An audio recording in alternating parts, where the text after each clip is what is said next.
Je pense qu'on aspire tous entre guillemets, réussir sa vie. Et qui dit réussir sa vie, c'est avoir une situation stable en termes financiers déjà, et bien sûr avoir une famille. Je pense que quand tu viens d'un quartier, que tu as eu l'éducation, la mentalité et les valeurs de la vie de quartier, tu peux sortir d'une Bugatti Chiron, tu sentiras pas la bourgeoisie.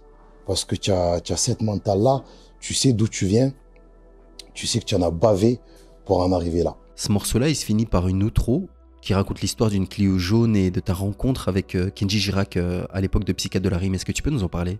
Ouais, en fait, c'est Sopra qui parle. C'est Sopra qui parle parce que Sopra a maintes et une fois croisé Kenji et c'est Kenji qui lui a raconté cette histoire tout simplement, qu'il était fan des Psychiatres de la Rime. Et que un jour il est monté au Planda pour tout simplement rencontrer les membres du groupe. Et la chose qui est vraie, c'est que quand on a sorti notre premier album, beaucoup de personnes de l'extérieur cherchaient à nous rencontrer et cherchaient à visiter notre quartier. Donc ce jour-là, Kenji, je pense qu'il n'a pas osé venir me voir, mais en tout cas ce qu'il a raconté à Sopra, je sais que c'est véridique. Parce que il a décrit la voiture, ma première voiture en fait. C'est vrai, j'avais une Clio jaune, couleur or, champagne, genre façon. Et c'est vrai que je traînais beaucoup dans mon quartier.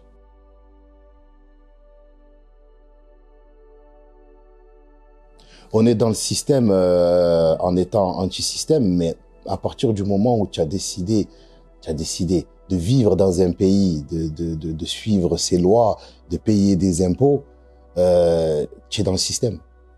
Mais on reste quand même assez marginal. Je pense qu'on reste assez marginal et je pense qu'il y a beaucoup de choses avec quoi on n'est pas d'accord. En quelque sorte, on est des anti-systèmes, tu vois. Tu as souvent parlé de la condition sociale des banlieusards dans tes textes et de la marginalité. Est-ce que quand on devient connu, on continue de conserver cette marginalité-là? Sincèrement, pour moi, j'en parle de moins en moins. Déjà, le rap des années fin 90 et le rap actuel, je pense qu'il est totalement différent. Avant, il y avait très peu d'entertainment. C'était un rap très revendicateur. Aujourd'hui, on est passé au statut de rockstar. Il y a énormément de morceaux qui font danser. Le rap fait moins gamberger qu'avant. Mais pour ma part, je pense que depuis que je suis devenu papa, depuis que je suis conscient des choses, j'ai appris à balayer devant ma porte. Et je pense que c'est comme ça que je vais peut-être essayer de changer entre guillemets le monde. C'est pas en criant sur tous les toits que on va mal, que c'est le bordel, que le système est mal fait. Je pense qu'on va changer les choses. Je pense que des gens qui gueulent comme ça, il y en a eu depuis la nuit des temps. Et ça n'a peut-être pas forcément changé quoi que ce soit. Mais si on essaye de balayer devant sa porte, on essaye d'être meilleur que la veille, on essaye de parler chacun à ses enfants, je pense que là, on peut avoir une mentalité différente et changer les choses, tout simplement. Est-ce que le fait de devenir père, finalement, reconfigure ta manière de faire de l'art? Je pense que ça reconfigure naturellement et totalement ta manière d'être, de vivre et de voir les choses. Parce qu'il faut savoir que déjà quand tu as un enfant, tu es censé l'éduquer.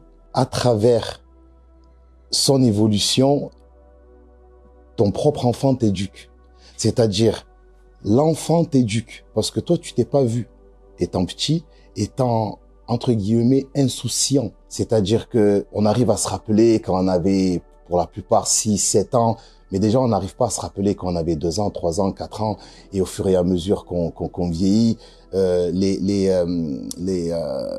y a plein de choses qui nous échappent, qu'on se rappelle plus. Donc déjà, tu éduques ton enfant, mais ton enfant t'éduque. Je sais pas si on comprend, mais en tout cas, pour les parents, je pense qu'ils peuvent me comprendre.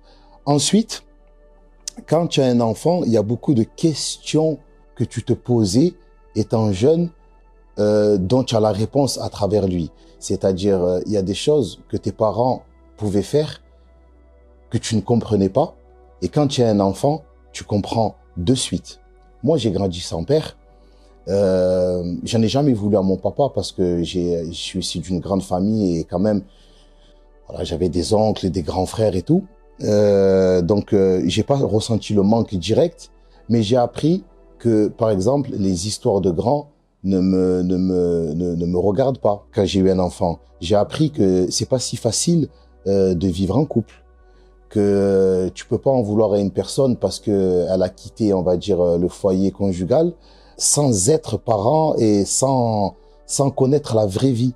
La vie, elle est pas facile, c'est pas un long fleuve tranquille. Donc, je pense que, bien évidemment, quand tu es père et quand tu as un enfant, il y a toute une reconfiguration qui se fait et il y a des choses où tu étais totalement pas d'accord et aujourd'hui, tu penses l'inverse.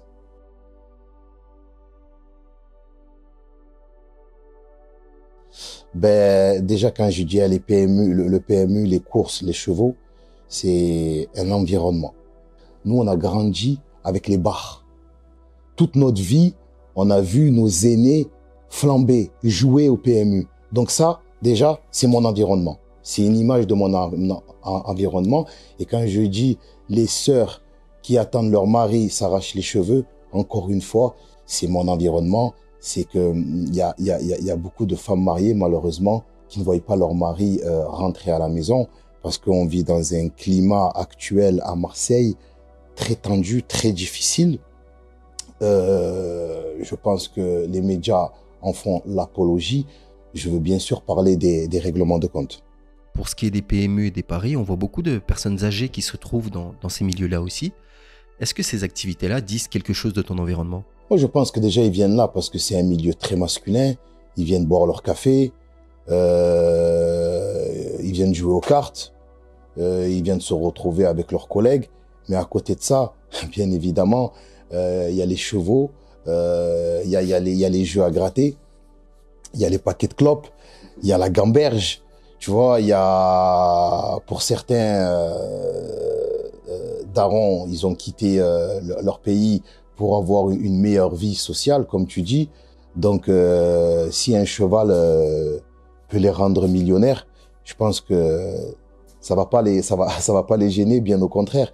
Et c'est un engrenage. Et tous les matins, ils revoient leurs amis, et il y a la course, il y a les chevaux, il y a les jeux de hasard, il y a pour certains le poker.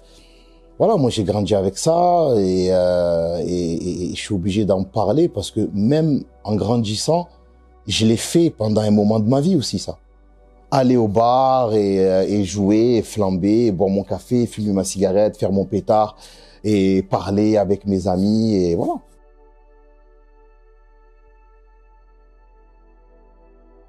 Tu sais, avec le nombre de riches qu'il y a sur cette planète, je pense que si tout le monde met la main à la pâte, il n'y a pas de pauvres. Donc le contraire de la richesse, c'est pas la pauvreté.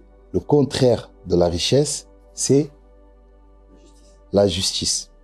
Voilà. Je pense que si tu es juste dans la vie, il devrait pas avoir un tel écart entre différents pays, différentes communautés. Je pense que tu dois, si tu es juste, tu dois apprendre à donner à autrui quand toi, tu en as beaucoup, tu vois. Et je pense qu'aujourd'hui, il y a des gens qui ont de l'argent pour v'là les générations et ils se prennent même pas le cerveau de se dire une fois, il y a des gens qui n'arrivent même pas à manger à leur faim. C'est ce que, tout simplement, j'ai voulu exprimer. Le contraire de la pauvreté, c'est la justice.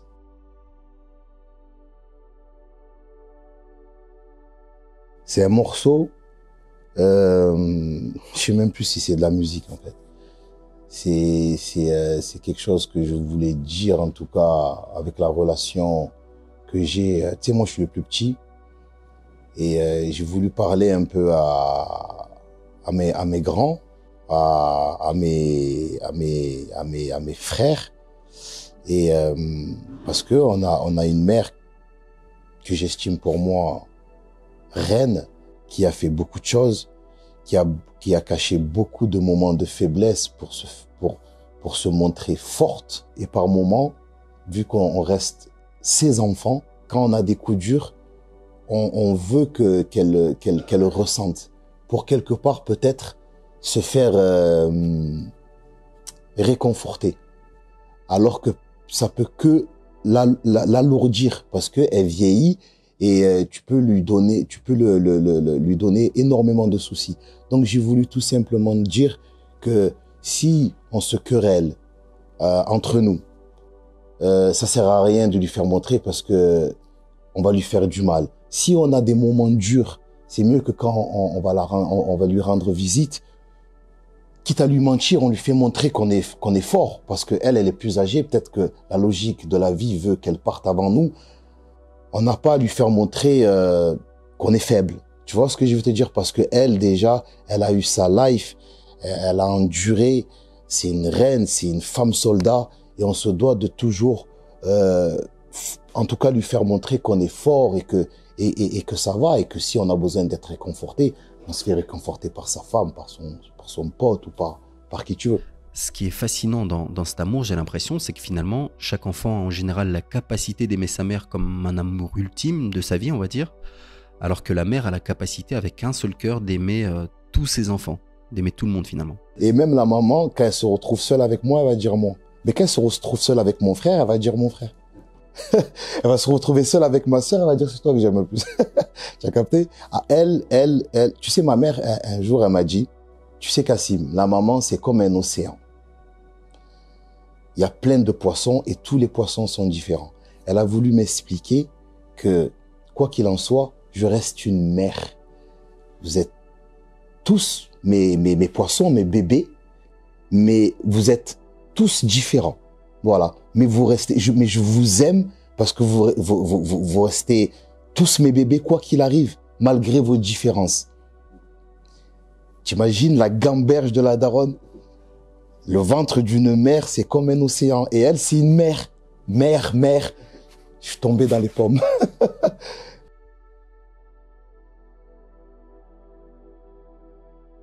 Et franchement, mais le truc de fou, c'est que j'avais tout juste 17 ans quand j'écris ça. C'est un truc de fou.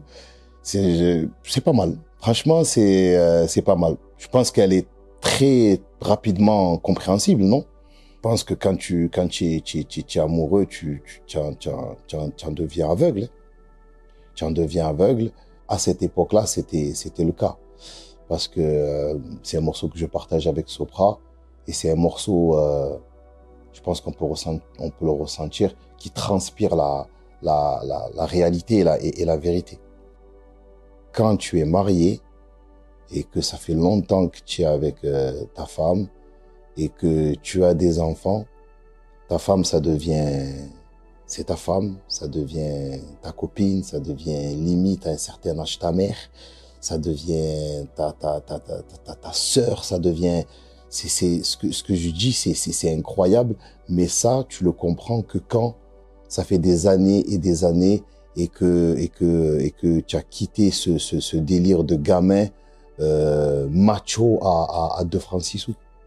Parce que on aimerait tous être comme les parents qui se sont jamais séparés et ils vécurent heureux. Et quand on te pose la question, on te dit ça fait 45 ans de mariage, 50 ans de mariage. Et tu imagines les concessions pour rester 40 ans avec une personne, la patience. Cette personne, ça devient tout pour toi, mon frérot. Ça devient ta mère, ta sœur, ça devient même ton garde du corps, wesh. Et pourtant, c'est une femme. Mais ça, frérot, je pense que je parle un peu comme un ancien parce que j'ai 39 ans. Je pense que c'est quand tu as vraiment des cojones que tu peux parler comme ça. Quand tu as entre 15 et 20 ans, tu peux pas avoir ces phases-là. Tu vas avoir des phases, wesh, elle me casse les couilles, je la jette. Wesh, j'aime plus ma mère que ma femme. Tu vois, ces phases de gamin. Une femme, elle me casse les couilles de... Frérot, tu arrives à un moment de ta vie, quand ça fait 30, 40 ans, ta mère, elle est ex aequo avec ta femme. Rappelle-toi de ce que je te dis. Mais ça, encore une fois, c'est des paroles que tu ne peux pas boire quand tu as 20 ans. Là, les mecs, les jeunes de 20 ans, ils vont me dire, mais il a craqué, oui, lui, il est matrixé, ouais, lui, c'est bon, il a mis la corde au cou, il a rien compris. Mais frérot, c'est parce que tu as 15-20 ans. Tu es parti au McDo, tu as mangé 2 hamburgers, tu as loué un Audi, et tu crois savoir c'est quoi la vie. Comme moi, quand j'ai eu un enfant à 17 ans, je pensais savoir c'est quoi la vie. Cette histoire de peur d'engagement, j'ai l'impression que beaucoup de notre génération se posent la question un peu idéale comme ça, c'est est-ce que c'est la bonne? Alors moi, je me suis jamais posé cette question. Alors moi, je suis resté avec la mère de mes 3 premiers enfants, 10 ans. Aujourd'hui, ça fait 10 ans que je suis avec ma femme actuelle et j'ai encore 3 enfants. La première fois, je pense que ce qui nous a très très vite rapprochés, parce que c'était une histoire d'amour de jeunesse en vérité. C'était on sortait ensemble un été, il arrivait ce qu'il est arrivé, cet enfant est venu. Tu vois, donc je pense que c'est ça qui a fait que moi j'ai très très vite assumé les bails, alors que j'aurais pu partir comme beaucoup le font. La deuxième fois, je pouvais être plus prévoyant parce que c'est arrivé, j'avais 30 ans, mais je me suis pas posé la question est-ce que c'est la bonne? Parce que le temps que tu te poses cette question, il peut arriver des milliards de choses et tu peux te la poser jusqu'à la fin du monde, tu auras jamais la réponse. La réponse c'est aie confiance en toi, aie confiance en elle. Si tu es croyant, aie confiance en Dieu et essaye de construire quelque chose dans la sincérité et quelque chose de solide, tu vois.